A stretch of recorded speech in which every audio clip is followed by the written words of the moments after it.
Hello, so this is the actual review now of Ubuntu Studio 19.04, codename Disco Dingo. A couple of months ago, just when this distribution was initially released, I did a sort of first look video where I went in depth with all the packages that come as default, looking at a default installation of Ubuntu Studio 19.04. This is sort of the halfway point between 19.04 and 19.10. As you can see down here, it is currently the 15th of August 2019. So I'm using it for a couple of months now, and well, what do I think?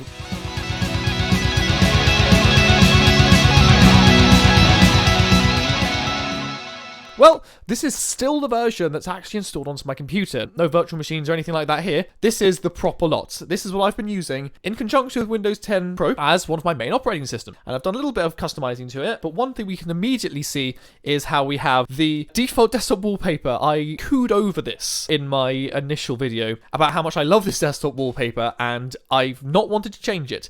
In fact, I'll be saving this desktop wallpaper, and I'm going to be using it for future versions, unless they wow us with the next version of Ubuntu Studio, which would be 19.10. Now, before I get more in-depth into it, I just want to thank one of the Ubuntu Studio developers, Eric Eekmeyer. I hope I've pronounced your surname correctly. Eric, if you see this video and I haven't pronounced your surname correctly, please write a correction in below. And as you can see on here, he actually watched my initial overview of Ubuntu Studio and looked at some of the sort of criticisms I gave it and some of the things I said I liked about it, and is looking into it. When I did the original video, there weren't that many people actually speaking about this particular release of this distribution. So it's nice to actually see the developers and the people behind it getting back in touch with people who were speaking about it in the first place. So without any further ado, let's have a look at the distribution itself and what I've done to it. So first things first is I moved the taskbar down from the top to the bottom just because I prefer it this way.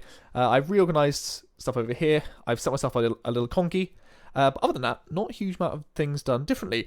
Some things I have done is I've taken out some pieces of software I don't need. So if we go on here and if we go on, say, graphic design, for example, far more slimline than what it was before. The thing I use the most is GIMP, the GNU image manipulation program. Occasionally using a little bit of Inkscape. But other than that, I've taken nigh on everything else out of the graphic design part. But then I mostly do music and videos, so it's not hugely what I need. On the audio production side, I've kept nigh on everything. I got rid of a few things I didn't need, but other than that, it's all been going quite well. Video production, I got rid of a couple of things and added some things in. So I added in Handbrake, which is very useful. I've also added in, as you can see, OBS, which I said in my video, and I'd like to sort of double down on this. I think this should be a default part of Ubuntu Studio. Now, the annoying thing about it is, and this is sort of a downside of Ubuntu as a whole, not Ubuntu Studio, is that the normal repository version of OBS that comes is, I think, 0.01, sort of the initial release, and everything else is done through snaps. So I don't know if you can package the distribution that comes with the newer snap, like I've got down here, as you can see what I'm recording on right now, being 23.2.1. If you can get that to be as a part of the default, that would be great in the next version of Ubuntu Studio. Kdenlive has been my big thing. It's had an update recently, at least for me, because I have the extra repositories added in, which was a bit of a shock, but now I've gotten used to it, it's really good. I would definitely see this as sort of the default main video editor you get in Ubuntu Studio, but in the full package, as you can see in my previous videos,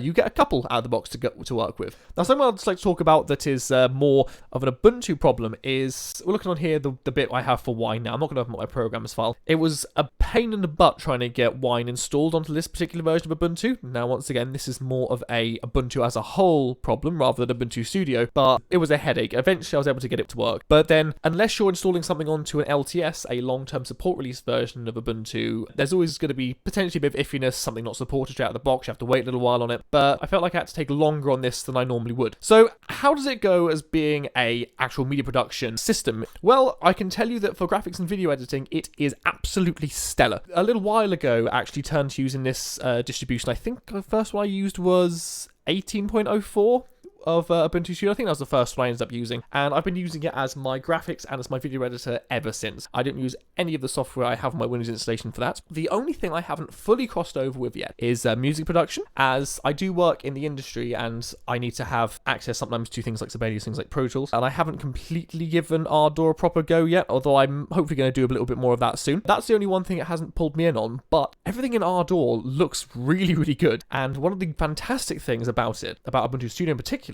is if I bring up a terminal here, or you can see up here as well, is that we are running the low latency version of the Linux kernel. I've done a video on this before. Basically, if you're not too familiar with it, latency being a delay in between an input and actually hearing something or something being recorded. Having the kernel, which is the piece of code that interfaces between the software and the hardware of your computer, having that be low latency is going to really help, especially if stuff like keyboards that you might want to plug in, musical keyboards. So that's definitely enticing me in. But one other thing that I think they should have a look at is Reaper. Now, Reaper is a very popular DAW, a digital audio workstation, and I've never used it, but I'm thinking about trying to use it soon. Everyone I've heard who's used it highly recommends it, and if we go onto downloads, we can see that for a little while now they have had Linux versions of it. Now, out of the box, normally on Ubuntu Studio, you can have Audacity, Ardor, and LMMS. Although LMMS is a little bit different to those because I don't think its support is so great for actually recording, microphones, actual sounds. I have a little bit of an issue with this, right? Because what I want to say is that I believe out of the box, like the free trial of Reaper, should be included into Ubuntu Studio. However, I think there could be an issue with that, possibly of licensing, and the other thing is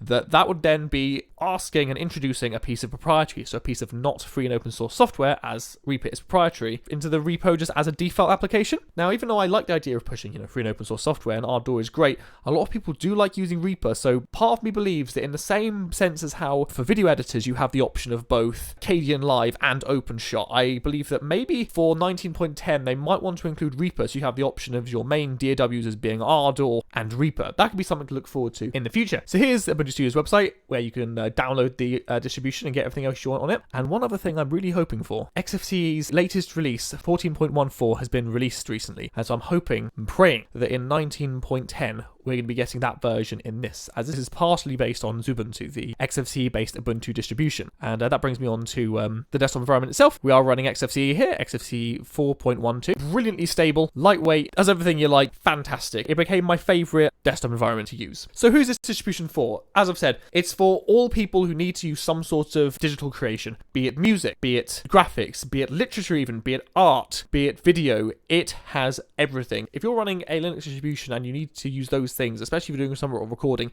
this is definitely a distribution worth thinking about. Not only that, I do use it for other things, so you can use it as a normal system. For example, I have a load of games on here. So yeah, fantastic distribution. I'm going to continue using it almost indefinitely. So a big thank you to all the developers of Ubuntu Studio. Fantastic distribution. Please keep it up. Once 19.10 comes out, I'll be doing a first fix video on that.